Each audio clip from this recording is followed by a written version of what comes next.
You're too safe, my wife sneered in front of a full table of our friends. I need a man who makes my heart race, not a boring accountant who goes to bed by 10. Everyone laughed like it was a comedy show. But I wasn't laughing. I just stared at her, and she didn't realize a fuse inside me had already ignited. She wanted danger? Fine. But she'd regret discovering how dangerous I could become when she's no longer invited along for the ride. Before we dive in, don't forget to subscribe, like, and leave a comment to keep these wild real-life stories coming. Now, let me take you back to where everything changed. It was a Friday night at a rooftop bar in downtown Chicago. City lights glowing, music thumping through the air, wind brushing against our faces. My wife, Madison, beautiful, bold, the kind of woman who lived for attention, had chosen this place because boring people need somewhere flashy to come alive. She said that loud enough for everyone to hear.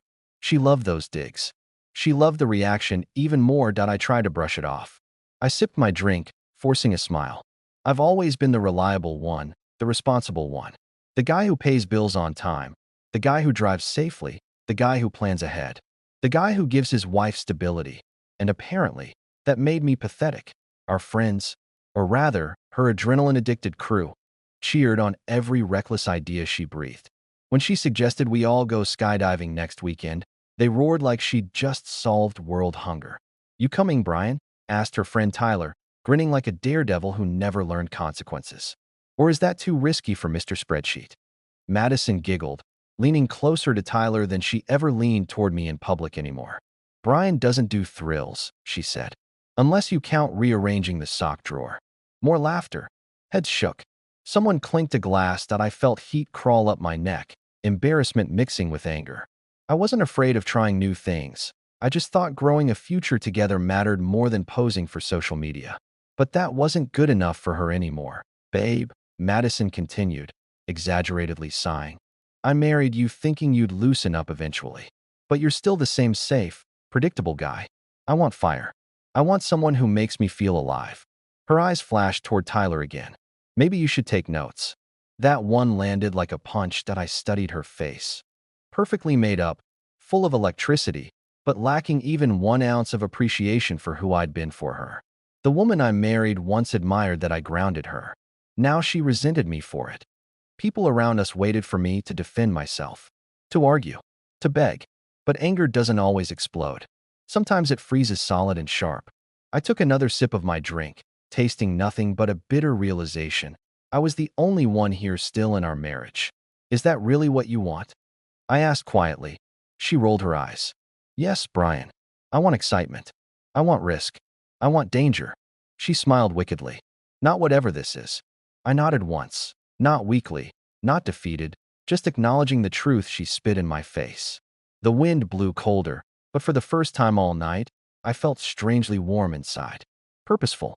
Awake. "Okay," I said simply. The conversation around us faltered. Madison blinked, thrown off by my calm acceptance. She expected me to argue, to convince her she was wrong. But I wasn't interested in winning tonight's petty performance. Inside, something was shifting. Quietly, steadily. My pulse slowed instead of spiking. Rage didn't rush through me. Focus did. The view from that rooftop suddenly looked different. Wider. Full of open roads I'd never allowed myself to take. Maybe I had caged myself in safety out of love. Maybe I never realized the door had always been open for me to walk out. Madison snapped her fingers in front of my face, trying to recapture the spotlight. "Did you hear me?" I said. "I heard you." I cut in gently, standing up, her lips parted, surprised that I wasn't waiting for permission to move. "You want danger?" I said. "The world's wide open, Madison. Go find it." I set my wedding ring on the table, not with drama, but with clarity, and pushed in my chair. No shouting. No scene. Just a man deciding he wouldn't beg someone to value him. "Sit down, Brian." She scoffed, suddenly nervous. "Don't make a scene." I smiled, a cold, grounded smile she'd never seen before. "No scene," I said quietly. "Just freedom." I left her there on that rooftop, surrounded by people who cheered for chaos, suddenly realizing calm wasn't the weakest presence in the room. It was the most powerful one. The night air felt cleaner once the elevator doors closed behind me. I inhaled deeply, feeling the spark of something dangerous, not wild recklessness, but control, confidence, possibility. She wanted a man who lives on the edge. Find out I was done being the edge she took for granted. The night I walked away from that rooftop, I didn't have a plan. I only knew one thing with absolute certainty.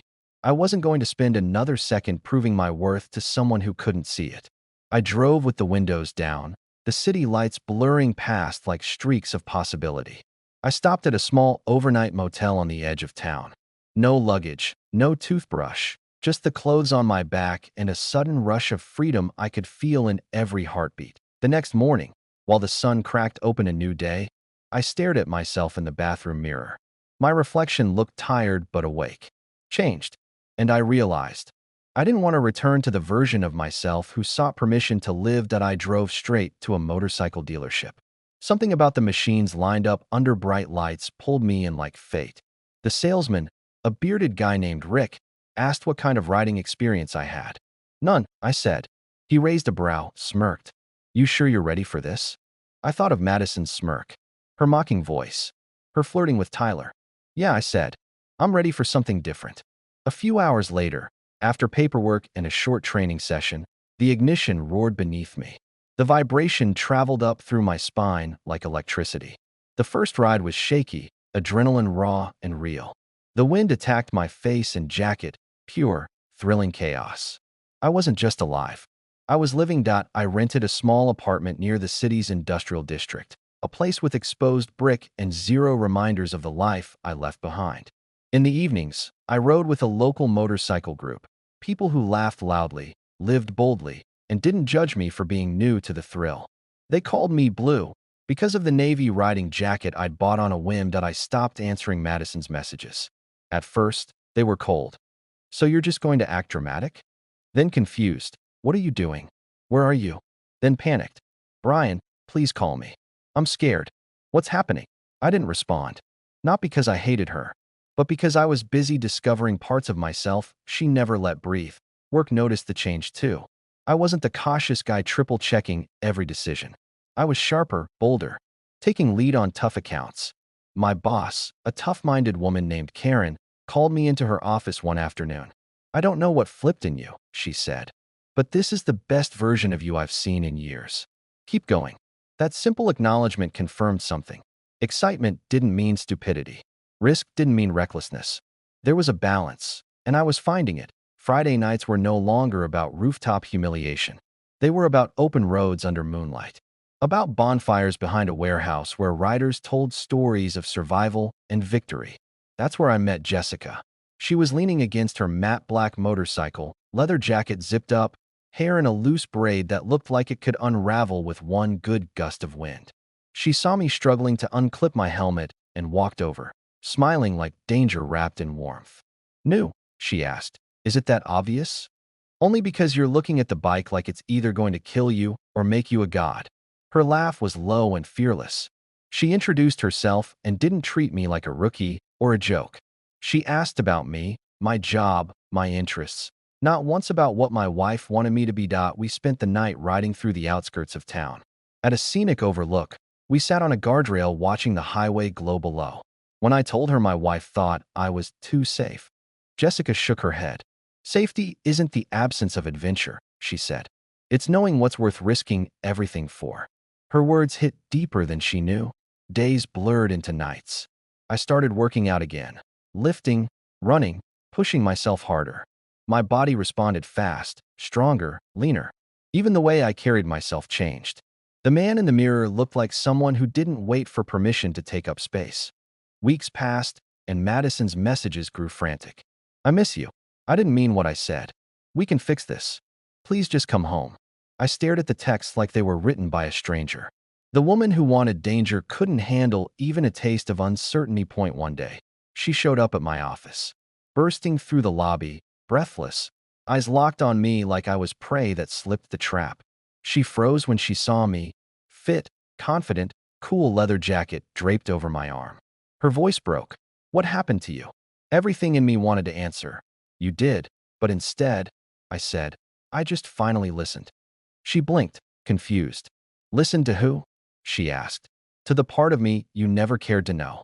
Her eyes shimmered with regret she wasn't ready to face. She reached for my arm, but I stepped back just slightly. Enough to show things had changed. Enough to show she no longer had control. She swallowed hard, her voice trembling. I was wrong. I don't want chaos. I want you. I looked at her calmly. My heart didn't race for her anymore. You wanted danger, Madison, I said. I'm just giving you exactly what you asked for. I walked past her, leaving her suspended in the quiet shock that comes when a fantasy bites back. For the first time in years, I wasn't the one following. I was the one choosing the path, and the road ahead was wide open. I didn't hear from Madison for a little while after that scene at my office, and honestly, I barely noticed. My days were full of motion now: work, training, late-night rides with people who actually wanted me around. My phone buzzed constantly, but not from her. New clients, new friends. Jessica. Life was finally loud in all the right ways. On Saturday morning, I met the group for a long ride along the shoreline. The sun was sharp and bright, the kind of morning that feels like it has a pulse. Engines roared like animals ready to be unleashed. We sped down the coastal highway, wind hitting our faces so hard we had to laugh just to breathe. That adrenaline Madison used to accuse me of lacking? It was pumping through me now like fuel. That we stopped at a waterfront cafe, bikes lined up like chrome teeth glinting in sunlight. People stared everywhere we went. There's a certain energy a group like ours carries: free, wild, unstoppable. And I wasn't the outsider anymore. I belonged. Jessica hopped off her bike beside me, pushing her hair back with a grin. She held herself like someone who feared nothing: not judgment, not consequences, not even heartbreak. She ordered us coffee, and we sat overlooking the waves, her foot nudging mine casually under the table. You ever think you were meant for this sooner? She asked. That I shrugged, watching sunlight flicker on the water.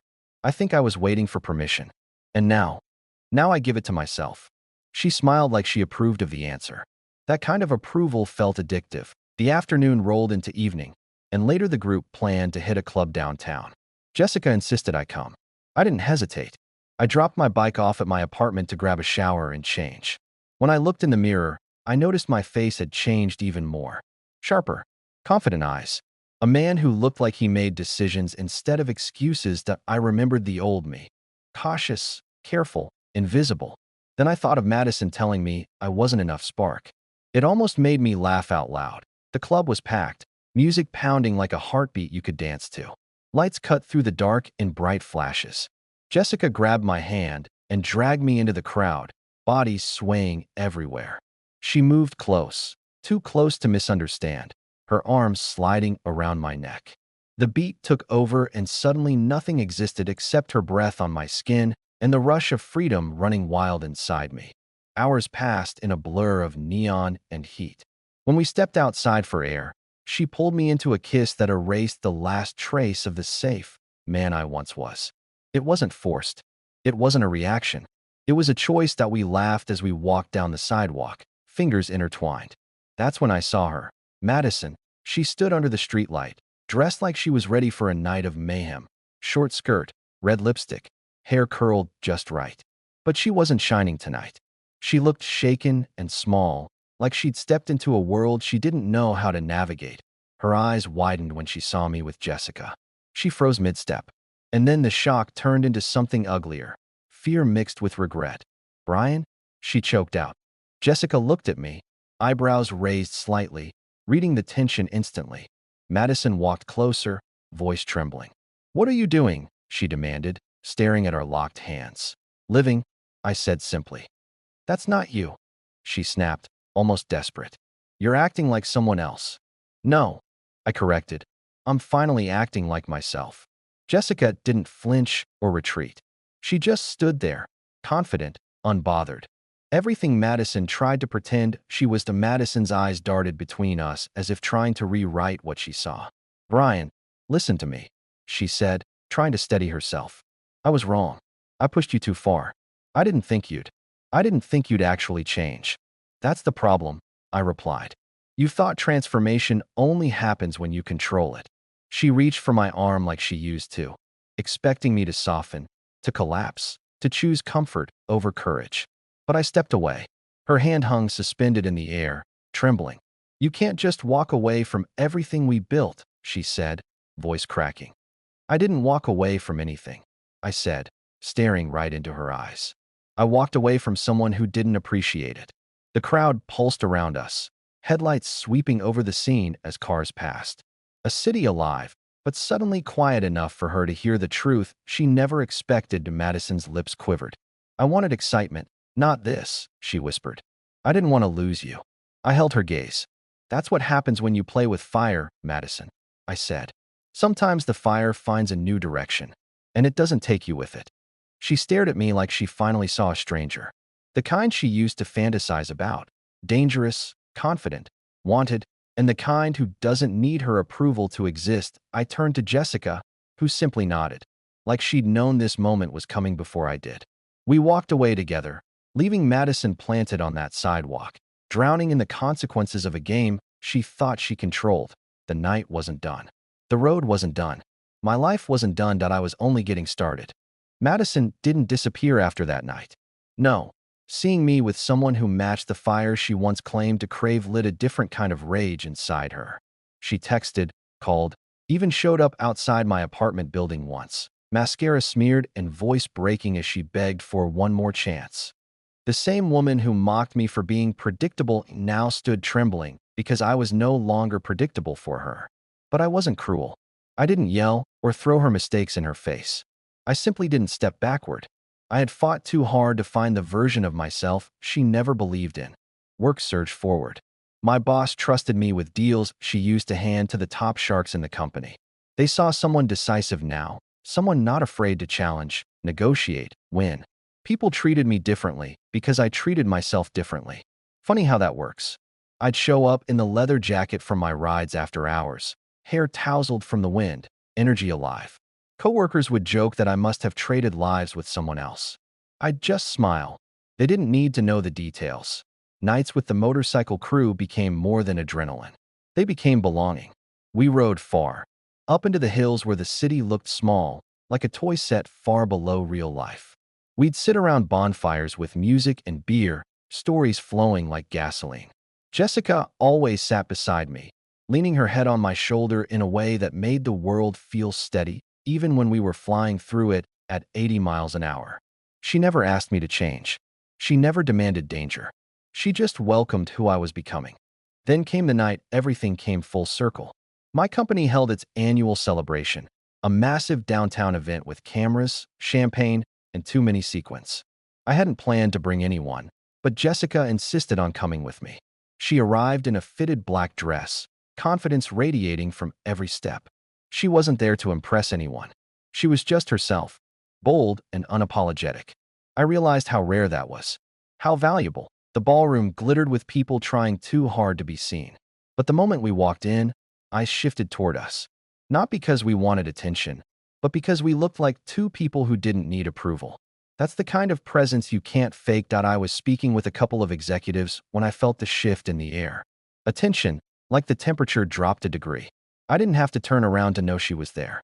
Madison, her hair styled perfectly, dress shimmering like she spent hours preparing for a moment she didn't understand she'd already lost. She spotted me and froze for half a heartbeat before forcing a confident smile she hoped would mask the panic beneath it. She walked toward me, ignoring everyone else around.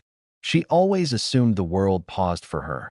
"Hi, Brian," she said softly, like we were alone in the room. Jessica stepped slightly closer, her hand finding my arm with casual certainty. She didn't need to compete. The connection was already understood. Madison's smile cracked. "I see you've been enjoying yourself," she muttered, eyes flicking toward Jessica with concealed envy. "I've been living," I answered. "There's a difference." She swallowed. "Can we talk? Just us." I looked at Jessica, and she nodded, not with insecurity, but with trust. Because unlike Madison, she didn't cling to control. I walked a few steps away with Madison, enough to give space, but not enough to feel private. She took a shaky breath. "I didn't want things to end like this," she whispered. "I wanted you to change, yes, but not to leave me behind." I held her gaze calmly.